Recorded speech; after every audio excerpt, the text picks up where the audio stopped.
Okay, so it's my great pleasure to be back here this weekend. Yesterday was lovely. It was really interesting. It was sort of set off lots of little sort of, explosions of fireworks and memories that I've had of being here with people over, 40 odd years. So very rich weekend so far, very interesting, stimulating. I'm really looking forward to today because, first of all, I'm going to introduce Vessantara, who's somebody I've known through almost all of my history in what was the Friends of the Western Buddhist Order and now is the True Ratna Buddhist community. I expect a lot of people know Vessantara, but if you don't know Vessantara, he's very well respected in our order and movement for his writing, for his retreat leading, for his meditation teaching and Dharma teaching, and his great storyteller. And he's a man with, in my experience, a very big heart and a very deep feeling for life. So, if you don't know him, this is who you're going to meet this morning, and you'll probably have opportunity in the future to perhaps join the retreats with him. He's still doing quite a lot of teaching around, so do take the opportunity if you can, if you feel drawn to the way he teaches this morning. For those of you who do know him, which is probably most or many people here, I just wanted to kind of reiterate, my experience of you is that everywhere I see you, you have lots of connections with people. And I know over the decades, you have met and engaged with so many people, and you don't seem to forget them. There are a very heartfelt connection with people, and we all feel that we've got a bit of a special place in your life, and there must be thousands of us, if not more. And so, there's lots of us here who are feeling a little bit of that kind of like, oh, here's Vessantara, how nice to see him, because we feel that connection. So, where that capacity for that comes from, I'll leave to your imaginations. But, I have a lot of respect for Vessantara. I've been on a lot of retreats, a good number of retreats. More recently, over the last sort of 10 years with Vessantara at this time. And, I deeply, deeply appreciate them.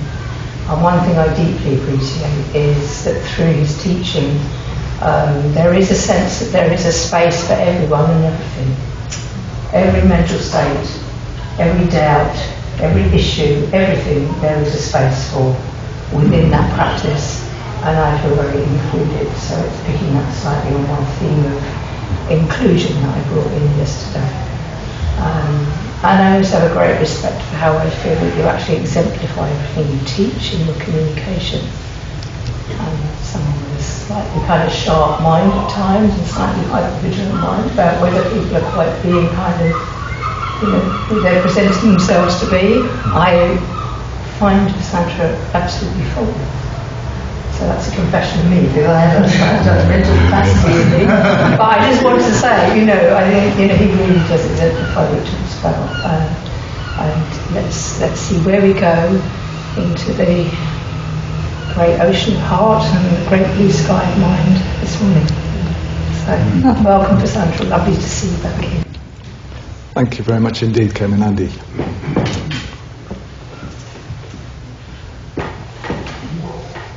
I said yesterday it was a real delight to be back at the Brighton Buddhist Centre.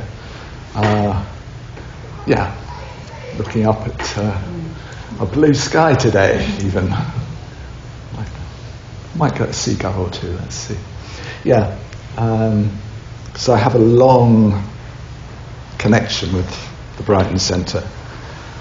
And so we'll see how the morning pans out. We'll just see what it feels like we all could benefit from. I don't have a kind of master plan for the morning, but we'll start with a short guided meditation, and then I'll go back. I think we could all go back about not 50 years, maybe 48 years, and I'll just give you a little bit of the sort of origin story of the centre for a bit, and then we'll have a short break, and then after that, who knows?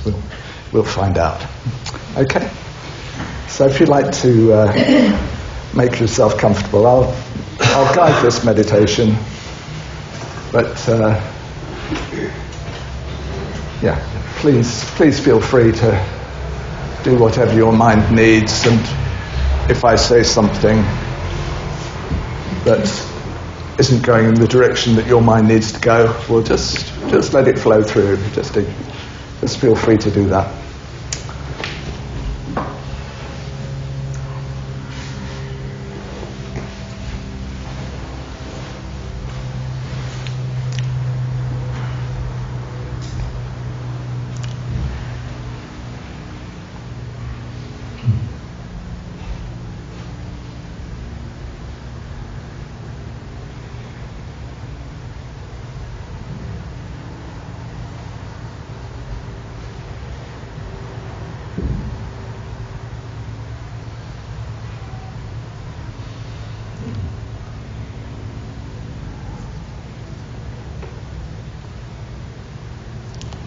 So whatever meditation we're going to do, it's always good to start just with a little space. So much of life involves looking to see what the next thing is to do these days. So we don't want to make meditation another thing to do. Meditation is an opportunity to relax and settle deeply into our body, into our heart, into our mind.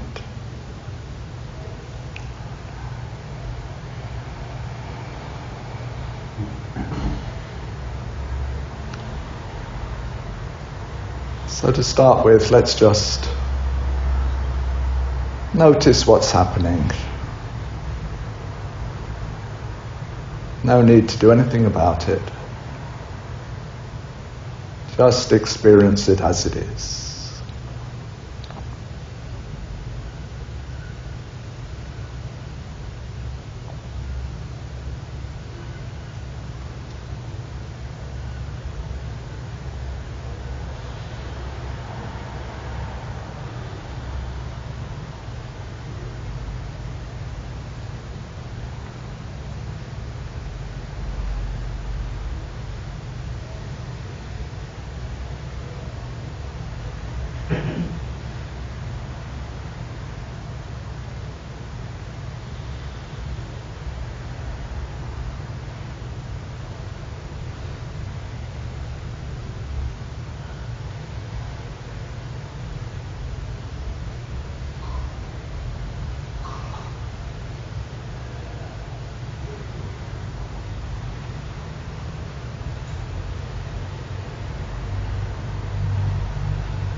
So now let's take our attention down to the ground.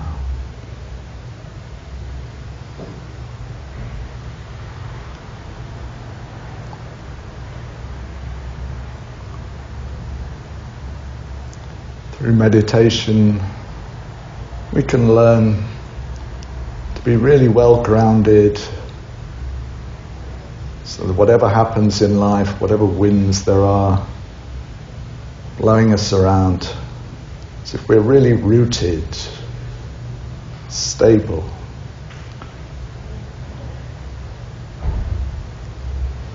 So really feeling that connection with the ground, with the earth. I know we're on the top floor, but still, really that connection with that ground that can take our weight.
out of that stable foundation, letting the upper body be light and free, opening towards the sky.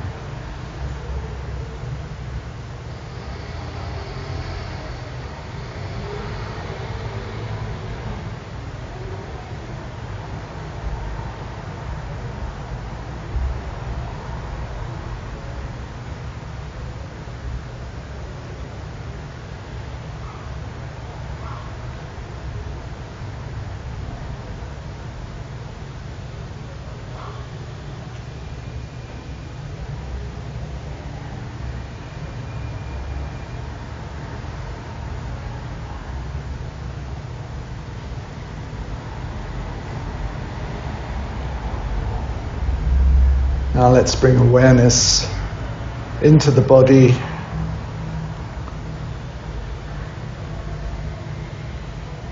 Aware of the sensations.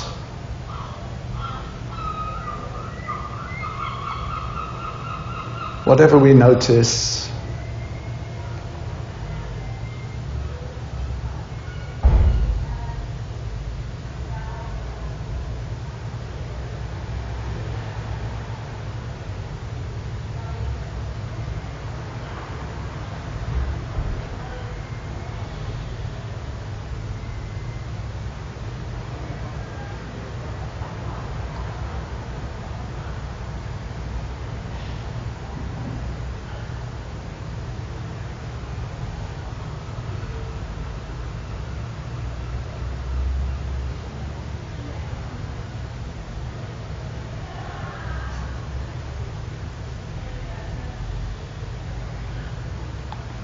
not just noticing in a cold way,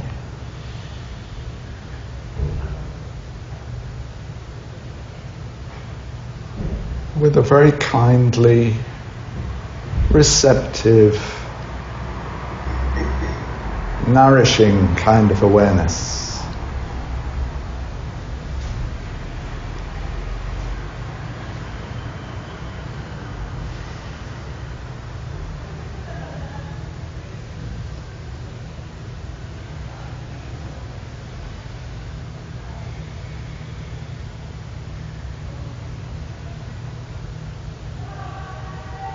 So all kinds of sensations, pleasant, unpleasant, movements of energy, they all arise, and everything is welcome. Everything is cared for, and then transforms into the next experience.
So we have the physical sensations and this very kindly awareness as best we can.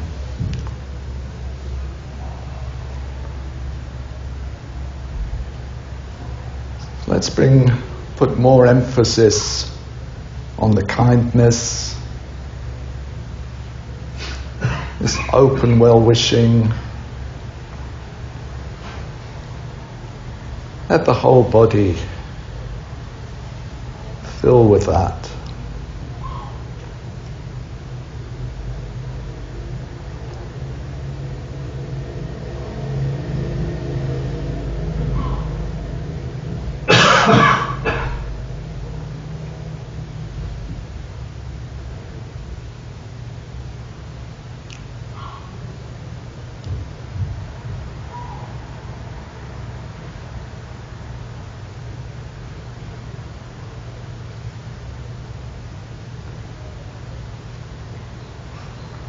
Let this field of kindness and well-wishing permeate all our experience in this moment. Whatever emotions there are, our mood, words, pictures,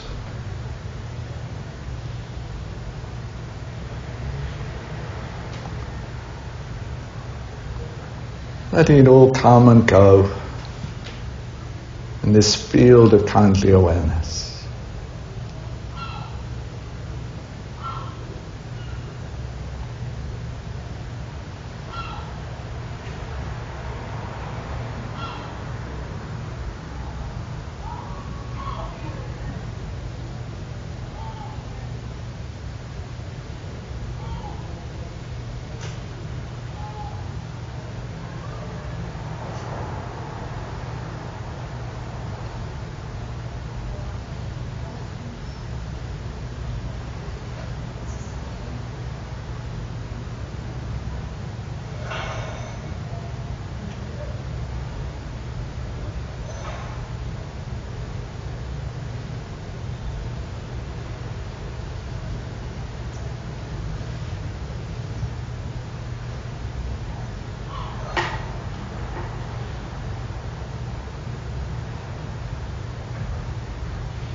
Now letting this field of kindly awareness widen out and include all of us meditating here.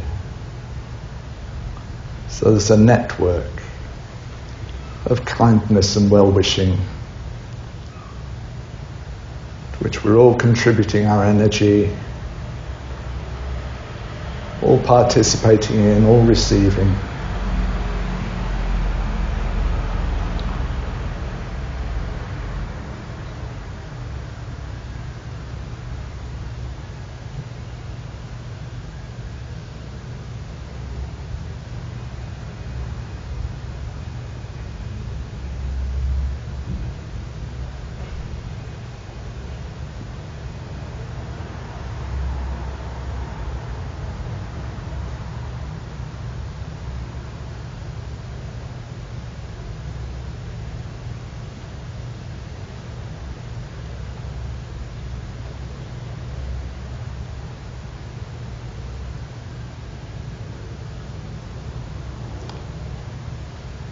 And incidentally, it can include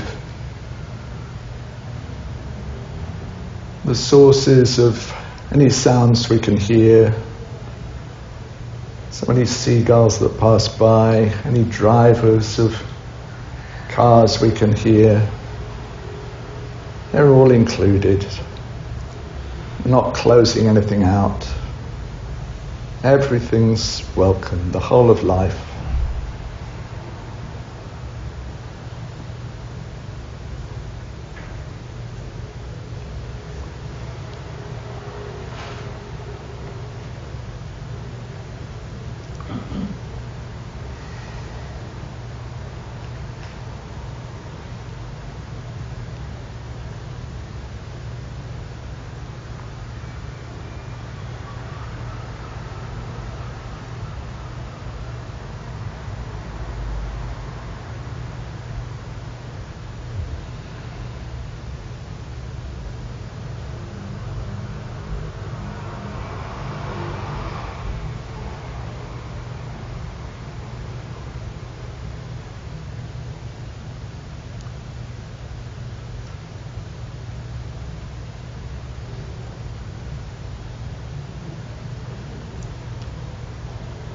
including everyone in this building.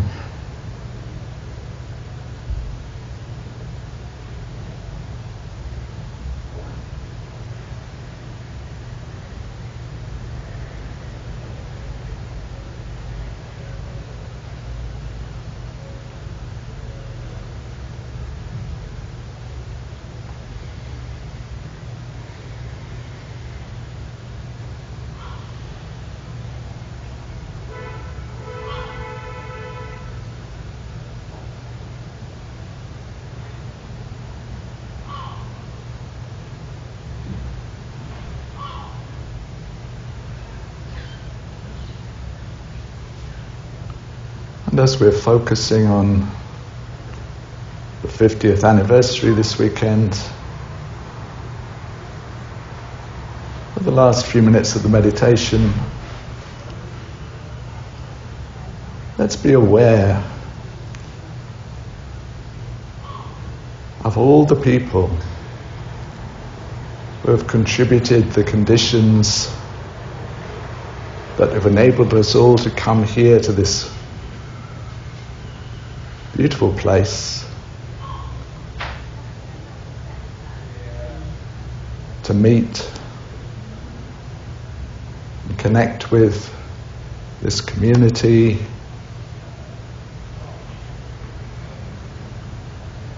right back over 50 years. Yesterday we heard about 10 different people who chaired the centre. So many people who've taught here, so many people who've made deep friendships here, so many people who sweated away over the 3 buildings that we've been in over these 50 years.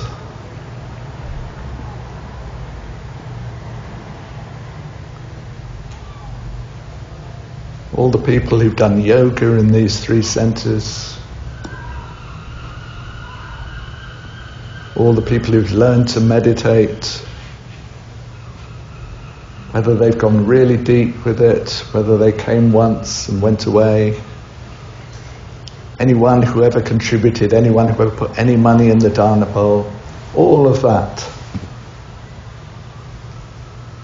If any of those conditions were different, this would be slightly different. So just appreciating, holding them in this field of loving kindness.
All the people who worked here, all the people who volunteered, the endless cups of tea, the shrines, the flowers.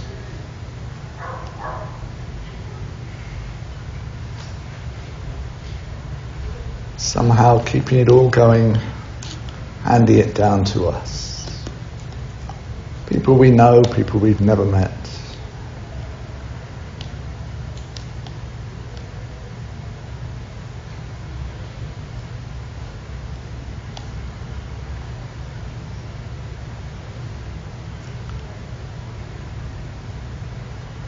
Express appreciation by wishing them all well.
Now ending as we started, just relaxed, not asking ourselves to do anything or stop doing anything.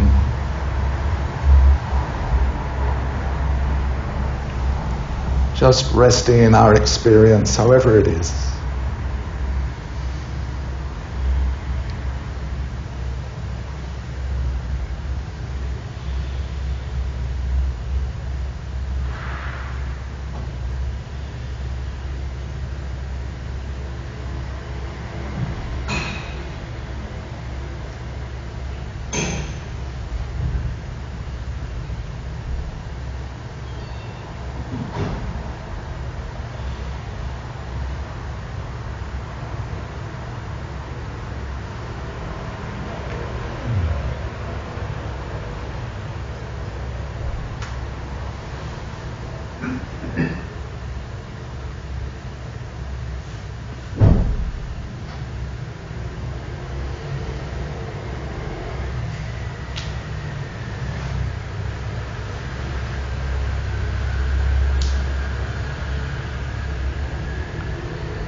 Let's finish very simply with an out breath, with a sense of just sharing the benefits of the practice with all life.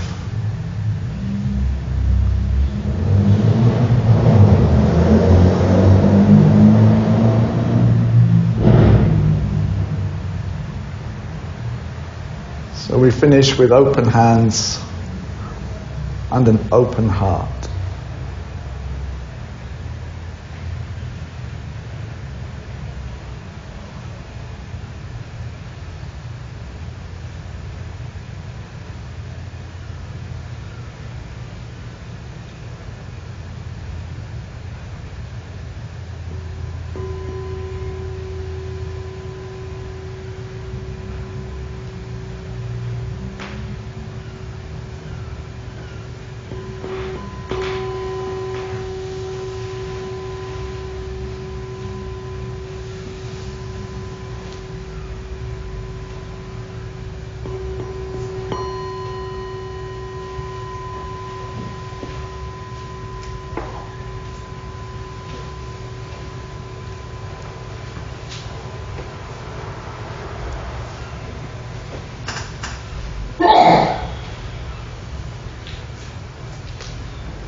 Just taking a minute to stretch if you need to.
Okay, so I'd like to tell you a little bit about the really early days of the Brighton Buddhist Centre. And yeah, for there to be a Brighton Buddhist Centre at all, we have a few people to thank and appreciate. The first person is Bhante Sangharakshita, who started Triratna. So he came back and settled in the West in 1966 after years in India, and after a year or so founded Triratna, and then a year later founded the order. But as well as putting energy into Triratna, he would also go and visit different small groups, the pitiful handful of Buddhists, so in different places around the country. So one of the places that he used to come to was Brighton, because there was a very small Buddhist group down here, affiliated with the Buddhist Society in London. And in those days, it's hard to kind of imagine just how little sort of practice there was, really. You mainly would have people who were interested in Buddhism, having earnest discussions about the nature of enlightenment and the nature of karma and things, but not really living the Dharma fully. Yeah. We were still in that stage where people were just kind of learning and sort of trying to puzzle it out. So the Brighton Buddhist group was a bit like that. And they, at a certain point, decided that they were very impressed with Bhante, and they got that he was really wanting to set up and create Triratna, which would be a place of real practice, where you could really learn to meditate and learn the whole of the Dharma. Because a lot of people in those days, thought, well, yes, 5 minutes meditation is all right, but doing much more than that's probably a bit dangerous. So Bhante wasn't about to move to Brighton, but he asked Buddhadasa, who I'll talk about in a minute, to come down and make connections with the group. And very soon after Buddhadasa started doing that, the group decided that they wanted to just hand over to Triratna. Yeah. So they gave us, it was very generous, they just passed over whatever materials they had. I think they even gave us whatever small amount was in their bank account, and quite a lot of books. And so Buddhadasa sort of accepted all those on behalf of Triratna and set about getting Triratna going in Brighton. And there was virtually no Buddhism in Brighton at that point. And Buddhadasa, he must have been, what would he have been then, about 28, something like that. He was a very practical person. He'd been, at one point he'd been in the army for a while.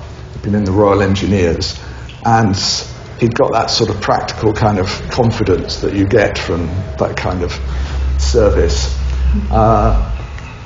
And he was very good at making connections with people too. So, with the help of somebody that Mangala mentioned yesterday, Peter Field, this local estate agent, who never really got involved with us but was incredibly helpful, Buddhadasa found these 2 fishermen's cottages in George Street. If you go up St James's Street from here and sort of turn up to the left, and it's down there, halfway down on the left. So we got those, Buddhadasa got those, and being very practical, he took these kind of rather ruined buildings and turned them into what looked, if you didn't look too closely, like quite a reasonable, very small little centre. So there was a little community in one, and then in the other there was a little shop with a shop window with a few Buddhist books and some candles and some incense. So people would be coming in, and there was, I don't know what it's like these days, but there was a lot of Sussex witchcraft around at that point. So I remember, it was like serving in the shop and people coming in and saying, "Have you got dragon's blood incense by any chance?" And I'd be going, no, we've got sandalwood, we've got a rose. No, maybe we're out of dragon's blood, I don't know. Yeah, so that was on the ground floor and sort of reception and meeting area towards the back for the very small little classes that we had. On the first floor was the shrine room, and up above was a little sort of library and space. So Buddhadasa sort of turned this unlikely, slightly ruined place into a Buddhist centre. I mean, I heard Karanavira saying that when he was building this place, behind the plasterboard up there are all kinds of mantras and images and things. Buddhadasa, we had quite big holes in the walls. He filled them with newspaper. And then kind of, papered over, and it all looked good if you didn't look too closely. So he was very good at that. And he also, as I said, was very good at going out to people. So he gathered this really good little, small but really good group of people together. And I, at that point, this was 1974, with the 50th anniversary. So at that point, I was 24. I had bright red hair, afro, and I was training to be a social worker in London. And I'd just been ordained a few months earlier. And I had some of my social work course paid for me by West Sussex County Council on the understanding that I'd come down and work for them. So I kind of met with Bhante Sangharakshita and we plotted and planned that when I started work I could decide where in Sussex I worked, so I could work in Shoreham and live in Brighton and help out at the centre. So after a couple of sort of just visits to test it out, I moved down here and I lived with Buddhadasa in number 62 Exeter Street, if I remember rightly, up by the Dials. And we started running the centre, and we created the first mitras down here. I can't remember exactly how many, but there were Buddhadasa gathered this group of quite sort of talented people. So there were Peter and Jenny Deadman, who co-founded Infinity Foods, must have already had its 50th anniversary. There was a guy called Chris Reed, who was running a bookshop in the Lanes called Symposium, really good bookshop. There was a man called Ray Miller, who was the deputy editor of the Evening Argus, the local paper. There was an American woman called Sue Krieger, who had skills in vegan cooking. And while I was the second chair, we started this little vegan restaurant down the road from here, sort of down in North Road. And so she was very instrumental in doing that. Yeah, we had quite a few different nationalities. She was American. There was a woman called Lucy, who I think was Canadian. There was a South African guy. Yeah, and there was also a young 17-year-old called Richard Hutton, who some of you will know as Padmavajra, who's been a stalwart of the men's ordination courses for a long, long time. So he was there. And another guy called Peter Cowan, who was a painter and decorator, who became Jyoti Pala, who's a long-standing order member who now lives in Newcastle. So he got this group together, and we were running events and things. But after not very long, I don't know whether Buddhadasa would have this in mind from the beginning, order members used to move around a lot in those days. It was all, the whole of Triratna was very, new and experimental, and so things were developing in different places. So after a few months, Buddhadasa said that an order member was needed at our tiny little Helsinki centre, and he wanted to go there. So could I just become the chair of the centre? The only problem with that was that by this point I was working as a social worker in Shoreham, and I was starting to, be on call. So it was going to be a bit difficult, to be like sitting leading a class whilst also, without mobile, where were the mobile phones when you needed them in 1975? I would have to be, on the end of a phone next door, ready to get in the car and dash off if somebody was feeling suicidal or there was other problems. So that really wasn't going to work. So I had a bit of a decision to make, whether to carry on my glorious career, which had only just got off the starting blocks, or whether to go for what's called the Bodhisattva career, which is really kind of just devoting yourself to the Dharma. And I very quickly decided that although, social working was helpful, there was never time to really kind of give people the help that they needed. So I felt like I was being a sort of shoulder for people to lean on, but then I'd have to drive off to the next person, and knowing that, I'd never really sort of done anything very worthwhile in a way. So that was quite frustrating. And I did really believe that the Dharma, meditation, even things like yoga, which were still, very, very new. Yoga's everywhere now. But when I started doing yoga in 72 or something, it was mainly kind of strange Indian people tying themselves in weird knots. That's like the popular image. When I first went along to the Triratna Centre in London, for the beginners class, the curtains were closed, so you couldn't see the Buddha image because that might be a bit much for new people. Yeah, so that's the sort of world we were in. All these things that are now everywhere. They were really quite a bit weird, to be honest, a bit strange, just very alternative. So anyway, I decided to give up my salary and my work and run the centre. So Buddhadasa went off, and I ran the centre down here. Kept developing things. This is late 75, so through 76, which Mangala yesterday described as an absolutely glorious summer. It was complete drought. I'm genetically designed for the wet west of Ireland. I wasn't so keen on it. It was just complete brownness. There was no green anywhere. Bodhi and Andy nodding at me. So developing this Sangha. And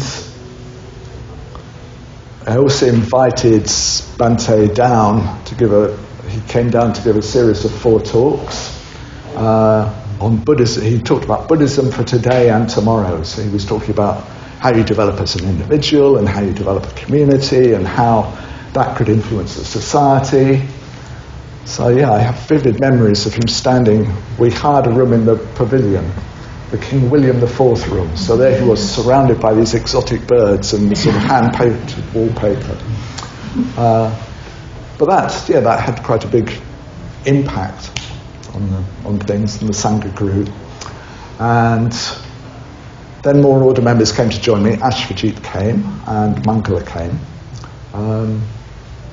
I have to say that Ashvajit came down to help me, and I didn't find it terribly helpful because he'd been ordained 2 years before me, which meant that he was very senior to me indeed, which meant that, he had his really good qualities, and I loved him over time, but at that time, he did really feel that he ought to be chair of the centre, and that was just a bit difficult, to be honest. So we carried on, things grew. We started classes at the university, and this little foothold in Brighton sort of became a bit more than just a little foothold, and numbers developed, and with 3 of us, 3 order members, it's a bit easier. If you just meet one order member, it's really difficult because you can't separate out what's their personality and what's the Dharma coming through them, if you see what I mean. The more order members you meet and get to know, you start thinking, oh gosh, they're going for refuge and they're like that, and they're going for refuge and they're they're a really different kind of person, and they're like that. So that helps you get a sense of what it's really about, what it is that we're all kind of tapping into, in our different ways as different individuals, which is really what the order is. It's not just like another social group. It's a whole lot of people who are really practicing to transform themselves, but they're doing that in concert with one another. So really meeting on that level. It's not like we've all just got to think exactly the same and be all the same. So we gave people a bit of a sense of a Sangha, and over time, as I say, Padmavajra was ordained and Jayapala moved on and was ordained. But I decided, I was only here for, I don't know, not that long, 18 months, and then I moved on to Croydon.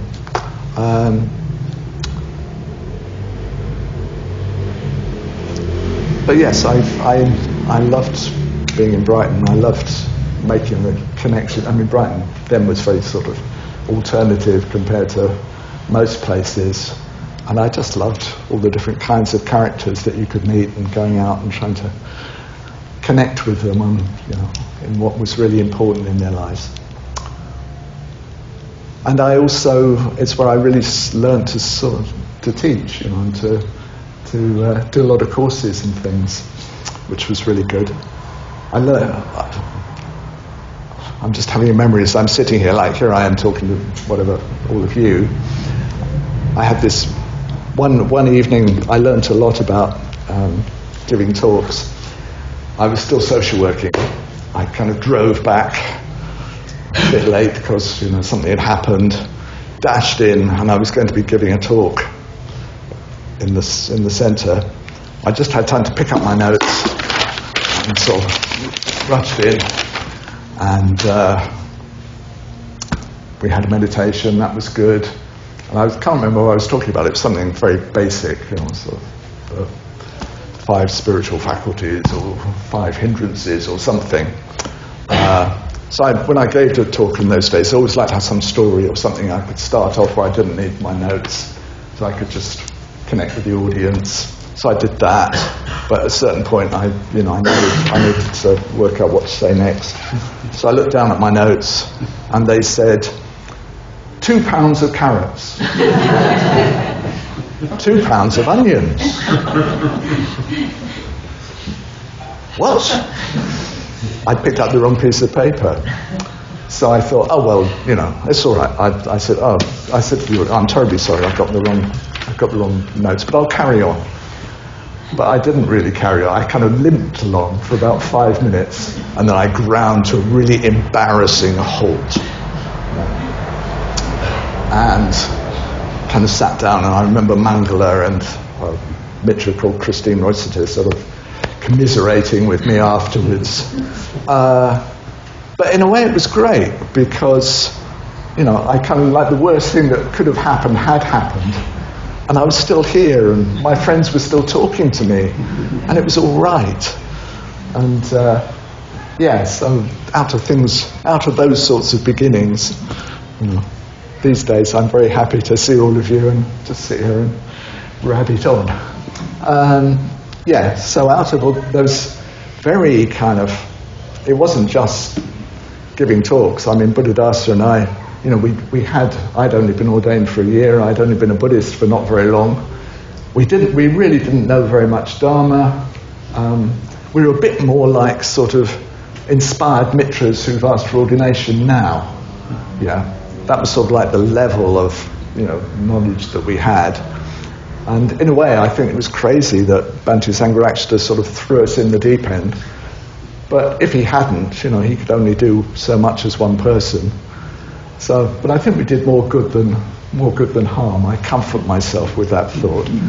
And somehow, we did enough, to pass on the torch, which others have passed on. And that means that, we can all sit here today, all these years later. So I hope that gives you a little bit of a flavour.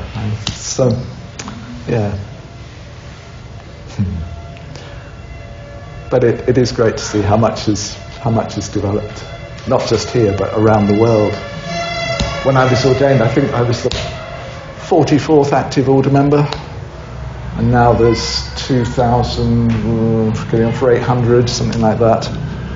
So yeah, the whole thing has just transformed. All right, let's have a break. Let's have 10 minutes, if that's all right. If you can do that. Yeah, and we'll come back. I've talked about the past. I might talk a bit about the future, and hopefully we might get a bit more meditation done too. Right, what should we do now? If you can bear it, actually, I think I'd like to talk to you, with you a bit more. Yeah, and then we'll do some meditation. Mike Shadashin said to me yesterday that today would be more about the future. So we've just gone 50 years, well, 48 years back into the past.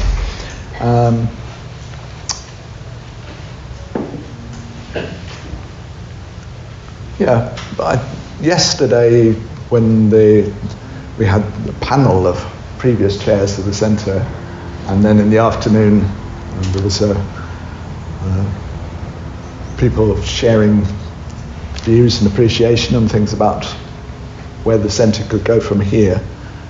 There were a few points that people said which really resonated with me, and I thought, I might just pick up on those for, maybe for the future. Let's see. I mentioned that I left Brighton and moved to Croydon. I moved to Purley, actually, a community that we had there called Vessantara, which is also still going all these years later. And a little group of us there, to start with, it was really Sleepy Hollow. I was spending a lot of time meditating very quietly because there were classes, but there were hardly anybody coming along.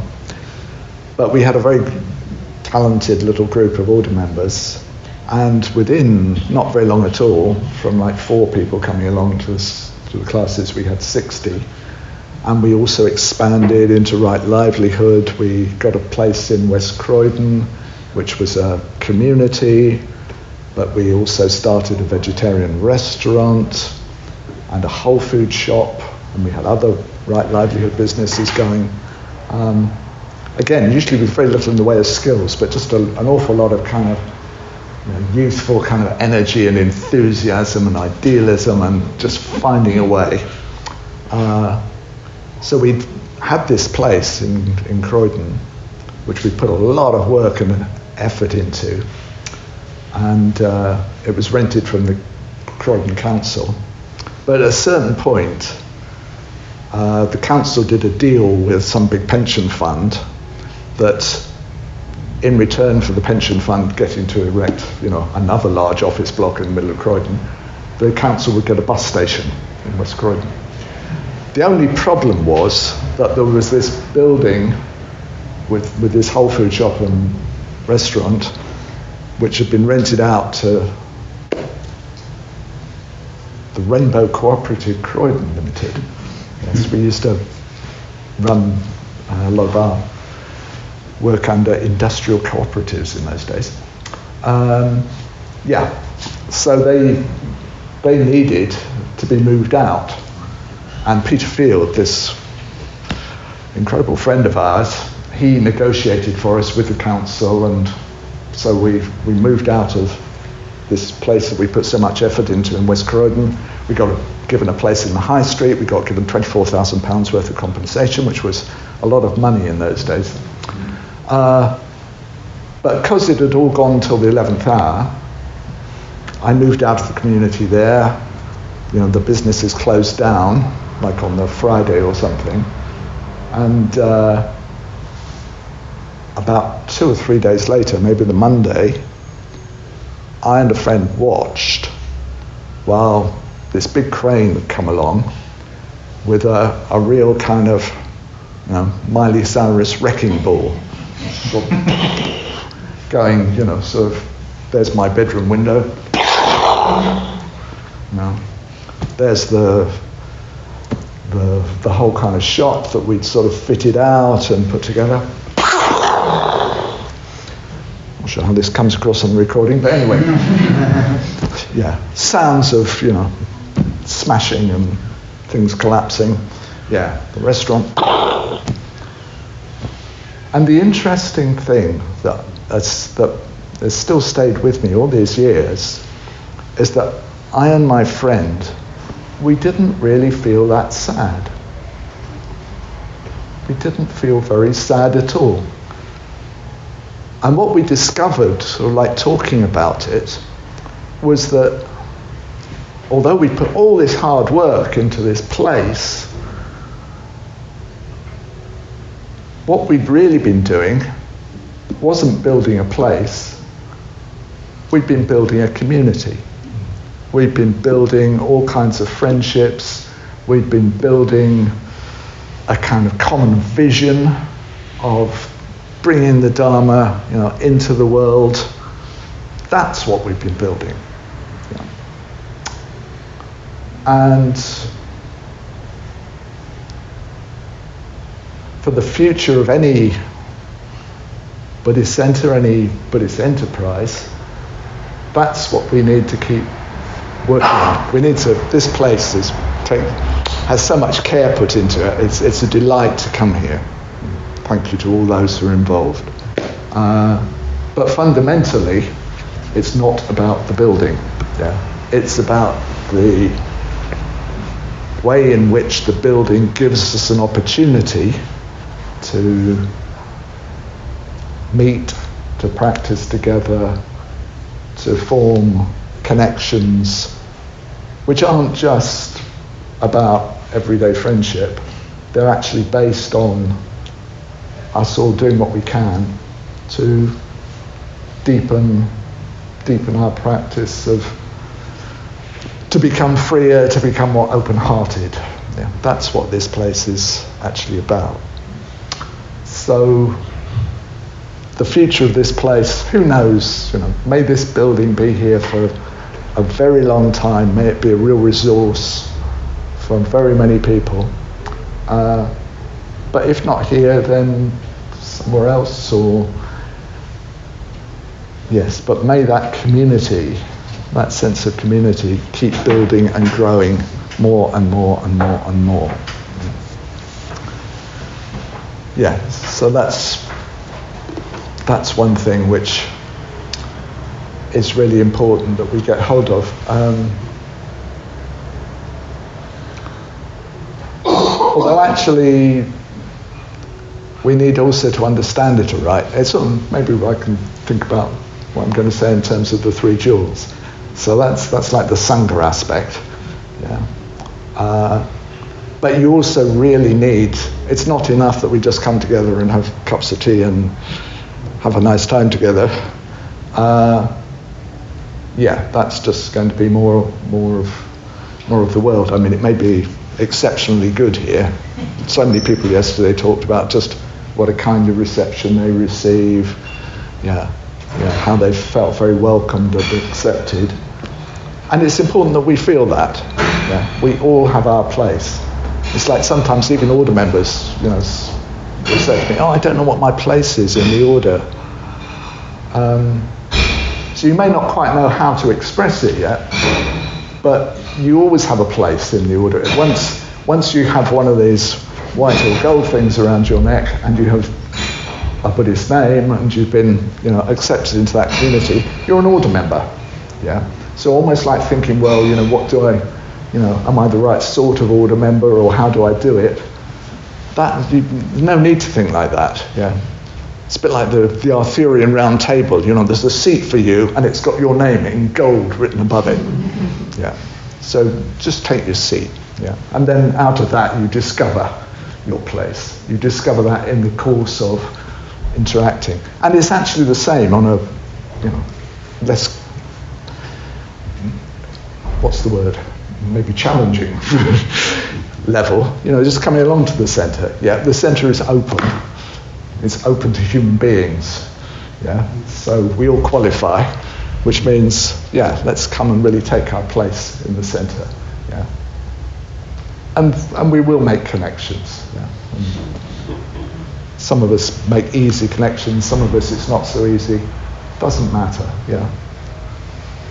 Some people sort of hide by the bookshop, for months. That's all right. You can do it like that. But you have your place. But it's not just about that, kind of meeting on that sort of everyday level and supporting one another, even though that's incredibly valuable for all of us as human beings. It is about the Dharma as well as the Sangha. There have been times over the years where the Buddha's saying to Ananda, spiritual friendship is the whole of the spiritual life, got a bit kind of misunderstood. So you'd have people like who weren't valuing working to transform their own minds, to open their own hearts, really not doing that work, and therefore often not in very good states, spending a lot of time having tea with other people, and that was all fine because spiritual friendship's the whole of the spiritual life, so I'm just practicing friendship. But it's not just ordinary friendship, it's friendship which is aiming to help one another to be freer, more open-hearted, clearer, live more fulfilling lives altogether. So in order to do that, we also need to be working on ourselves. Otherwise, we're not really bringing anything, and actually we can't really receive as deeply. So it's really important that we also are someone who has a practice. I really notice people who have practices of different kinds. Obviously, as a Dharma teacher and a meditation teacher, I'm really happy that people have a meditation practice. I think just creating that space to explore your experience without any kind of outside influence, no demands, just to go in like that is incredibly valuable. But actually anyone who has like a yoga practice or anything where you just keep doing it regularly, that makes a real difference, because whatever you do regularly, you start to discover, even if you're doing the same thing day after day after day, that it's always different every day, because you're always different every day, which means you have to meet all the different sides of you. Today you really don't feel like sitting on a cushion. Here you are, but you really don't feel very good. Tomorrow, it's different. The next day, your energy is quite high and it needs calming. The next day, actually, you didn't sleep very well. You just learn how to gently, carefully, lovingly, eventually, lead whatever's there in the right direction. So having that kind of practice where you keep on keeping on, even though some days it's difficult, so you go beyond your likes and dislikes. Having that sort of practice is really, is transformative, along with friendship and meeting people. And also, really connecting to the Dharma, exploring the Dharma more and more deeply. The world really needs people who are clear about how things are. I mean, the world desperately needs it. So, working, things like the study, the Dharma study that we offer here, again, is just,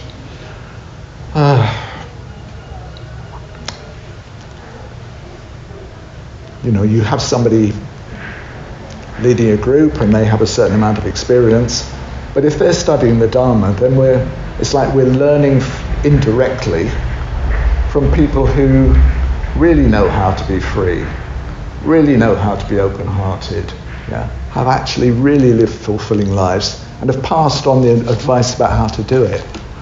So, the more that we can both be going, exploring the Dharma and participating in Sangha, the deeper things will go. Run out of time here. And then this centre is also, it's very, very beautiful. I mean, there's all the images here, and if you go down into the bottom shrine room again, it's like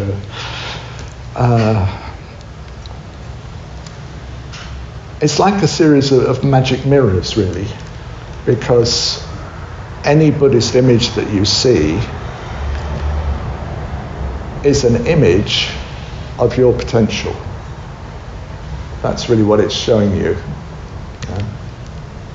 It's showing you your potential to be really wise or loving or whatever it may be. Yeah? And if we do some kind of devotional practice, maybe we call to mind the Buddha, and during that devotional practice, we're in touch with this feeling of someone who's deeply peaceful and deeply loving and wise and so on, very patient, energetic. But where's that happening? Well, presumably it's happening in our mind, yeah? It's happening in our awareness, which means that from a certain point of view, we are, through doing that, giving ourselves an experience. It's not coming from Mars or somewhere. We're actually tapping into the qualities in ourselves that we don't usually manage to find, that we don't usually even acknowledge are there. Usually it's like we're living on the surface of ourselves, and when we sort of allow ourselves to open to an image like that, it's like we start to contact qualities that feel like, well, that's not me. Well, it's not everyday me, but it's like the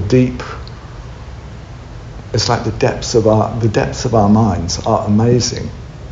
Yeah, we all have these qualities to be unfolded. Yeah, that's part of the Buddhist vision, is that we all have these qualities to be unfolded. So,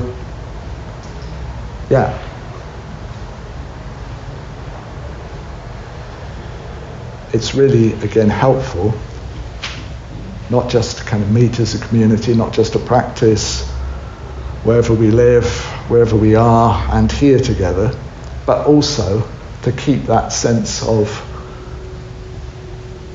these figures which are actually just showing us the potential that we all have. To keep opening to those. To start with, it feels like, I'm either doing something a bit strange, or I'm kind of connecting to something that I'm supposed to feel is out there somewhere, but I can't feel it. But over time, you start to realise, this is just a way in which I can channel into my own capacity for deep love. This is I'm thrown around by life, but this is a way that I can connect with my own capacity to be really stable, rooted, steady in the midst of it all, and so on. So if we can keep a real sort of sense of community, a real sense of the Dharma, and a real sense of the Buddha, then everything is going to go well. And I have never felt so pessimistic about the future as I do currently. I think we are in for some very challenging times. The combination of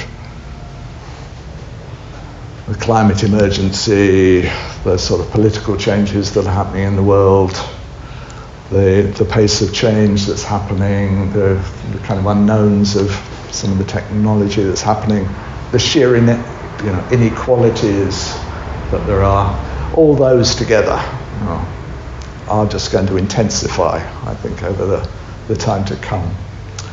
And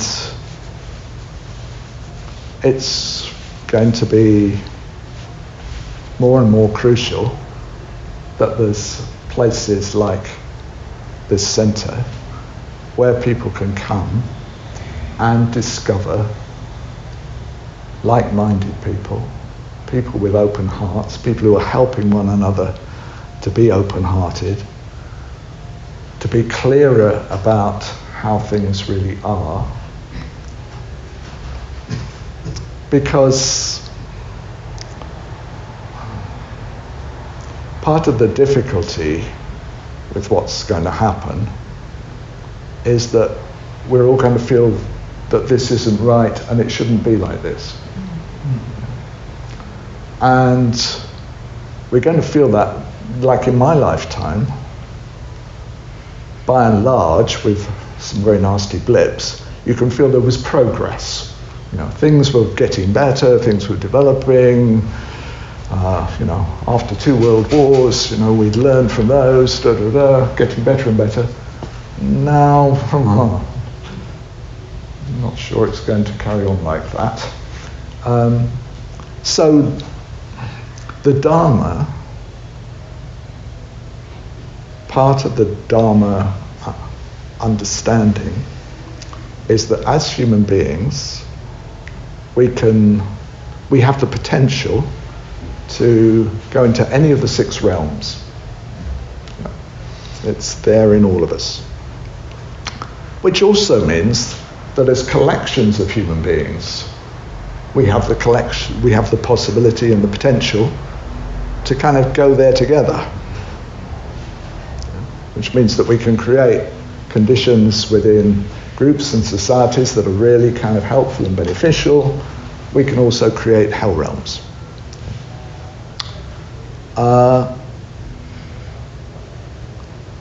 So the Buddha isn't trying to help us all get to some kind of God realm. The Buddha's understanding is that, sorry to say this, but that life always ends in tears. Meeting always ends in parting. Basically, you can't rely on what is conditioned for your happiness and fulfillment. You can enjoy things as much as possible. Yeah, you can have a really kind of openness to life. But finally, if you put all your weight on something that is conditioned, at some point it will fall away. And if there's just that bit of truth, then you think, well, I think I'll just stay under the duvet, thank you very much. But along with that comes the teaching about the path to a freedom which isn't conditioned, to an open-heartedness that isn't conditioned, to a deep stability that isn't conditioned.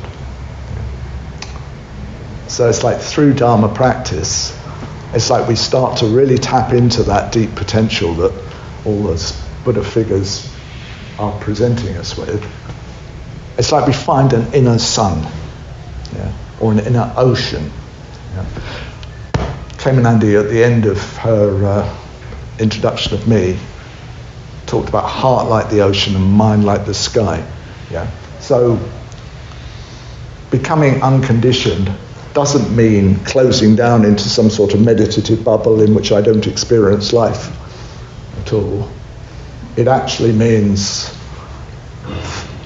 the Dharma opening us out beyond this sort of limited, am I all right? Is this okay?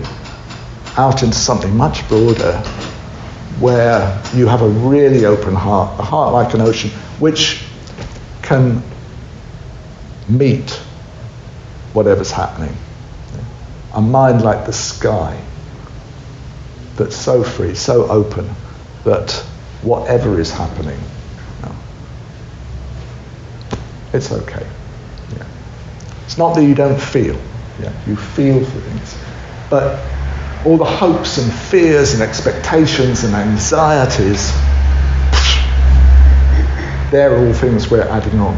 And through the Dharma we can learn not to do that. And through Sangha we can help one another not to do that. So, life will have ups and downs, but we needn't go up and down with them.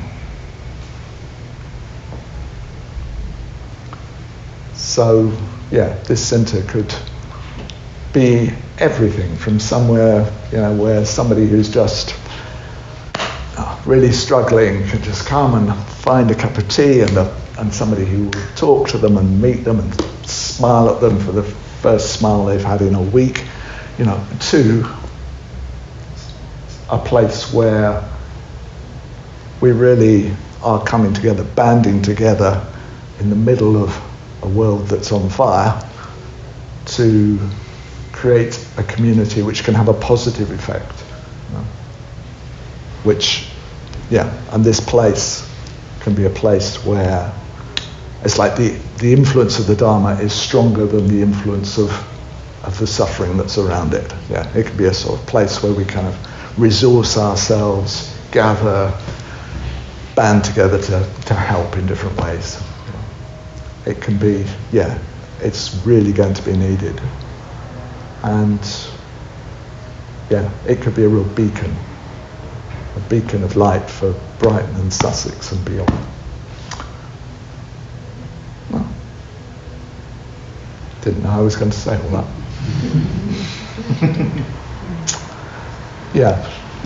Okay, let's end with a few minutes meditation, shall we? That's the best way to go.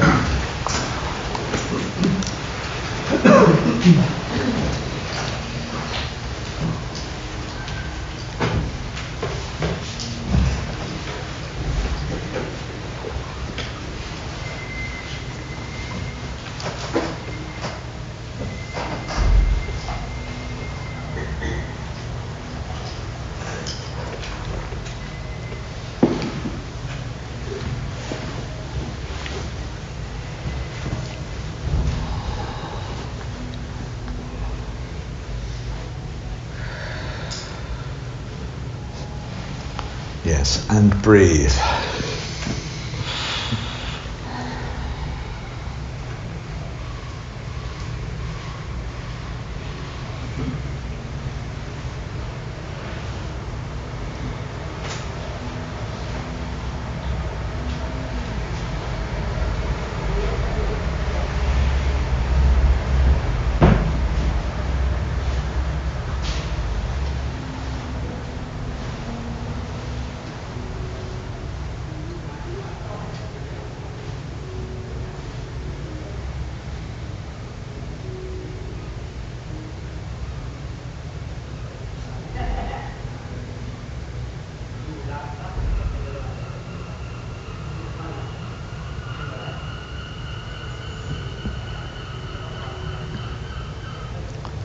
So again, letting the earth take our weight. Relaxing, really letting go, letting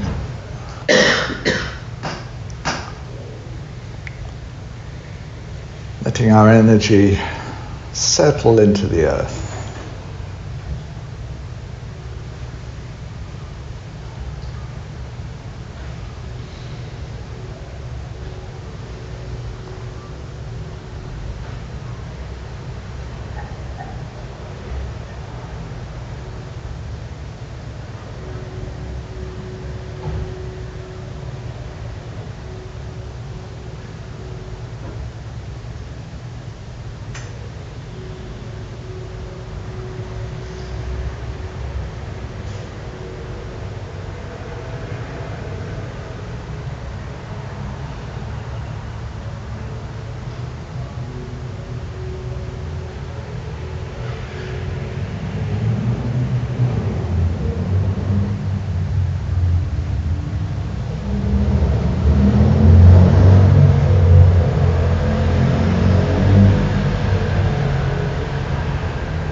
again, letting the body just grow up, take our full space.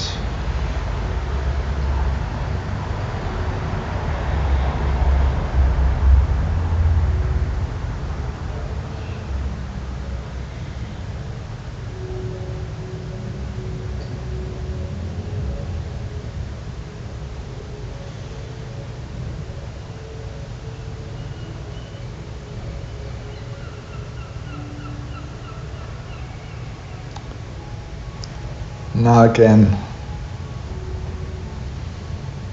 opening to however the body is now, the sensations and feelings. We can feel movements of energy. And again, holding it all with as much kindness, as much care as possible.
Including the whole of what's going on in what we think of as me.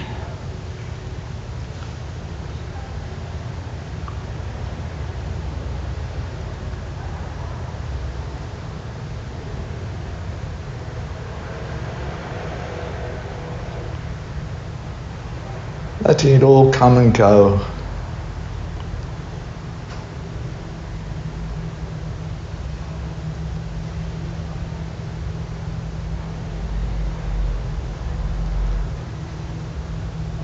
But it's all in a field of kindness. It's all in a field of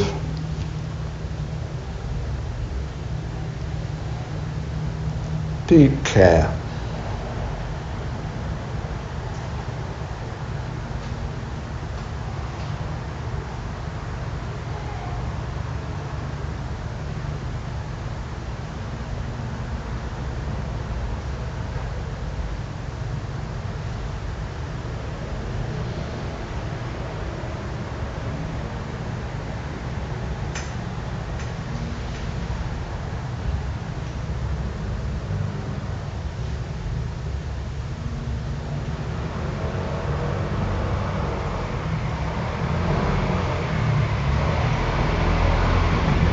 Now let's be particularly aware of the sensations associated with the breathing. Wherever we feel them in the body.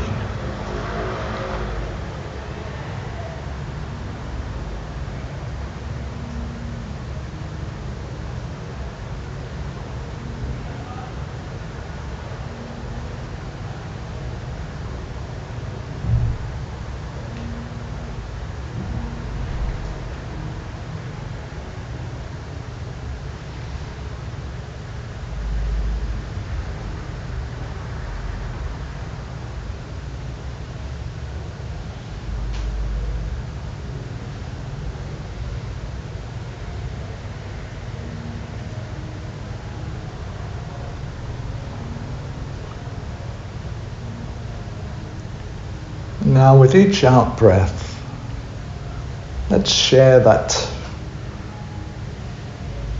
well-wishing, that care, that kindness, that love even, with all of us meditating together.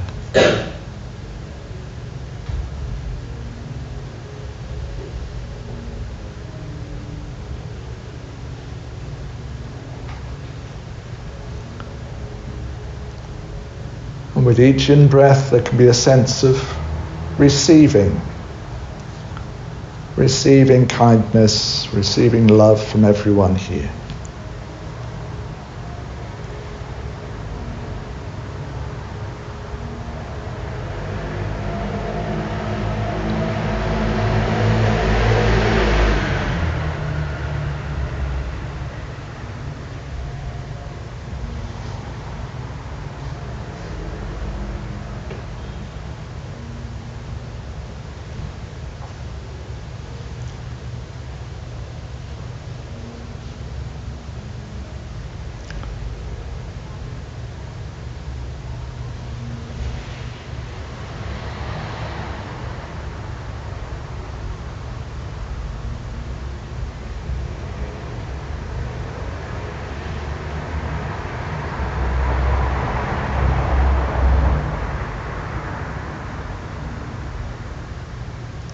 So in the meditation, we become a true Sangha,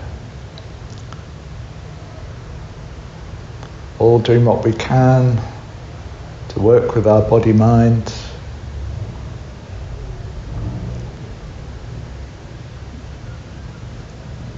but sharing our energy, sharing what's positive,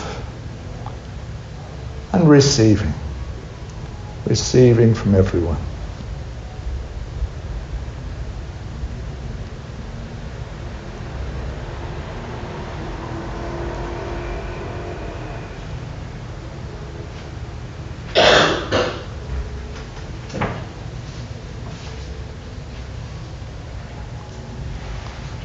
And together it's as if we create a field of loving kindness that we all participate in.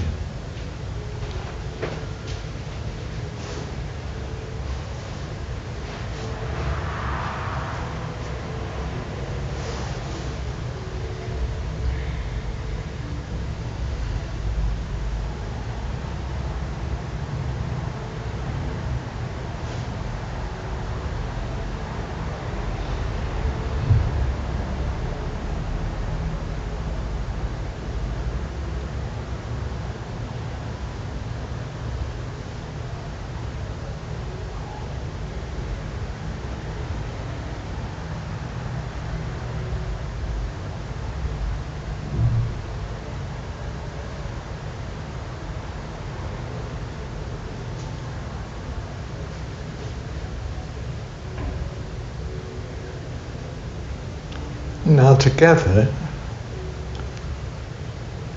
let's feel that we send this loving kindness, this well-wishing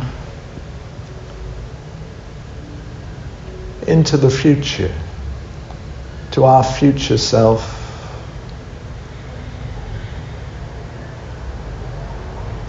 to our future practice, our future happiness.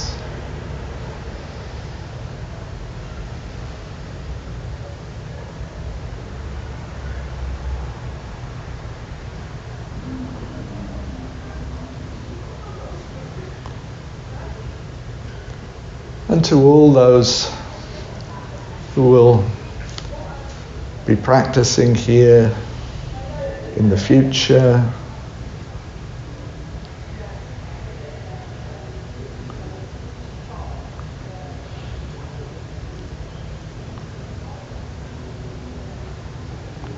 may they really be benefited, may they really become happier, freer, more fulfilled.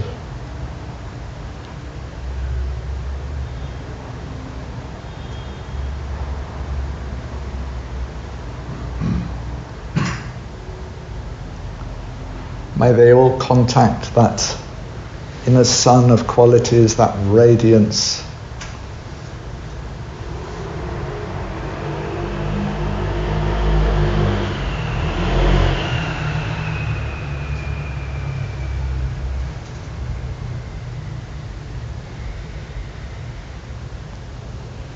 May this center be of great benefit to many people far into the future.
Now again, relaxing any effort we've been making.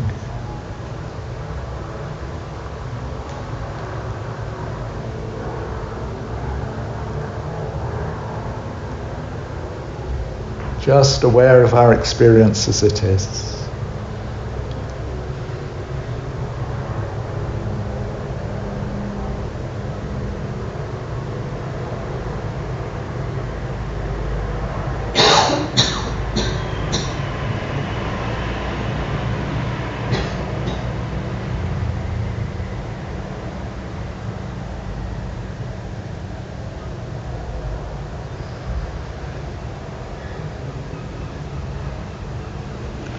And again, a sense of sharing all that's been good, all that's been valuable.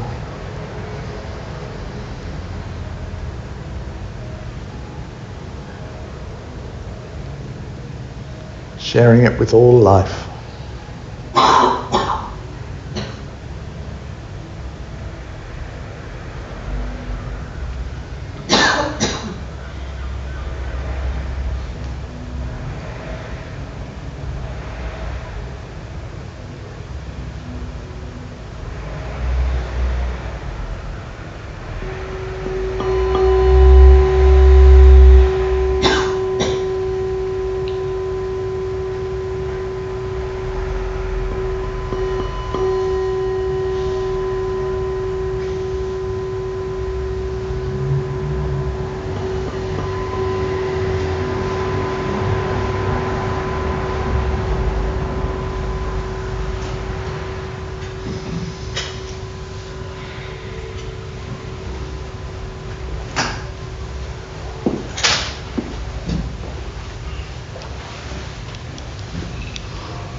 Just like to end by thanking the centre team for looking after me and Santa Chitta for hosting me.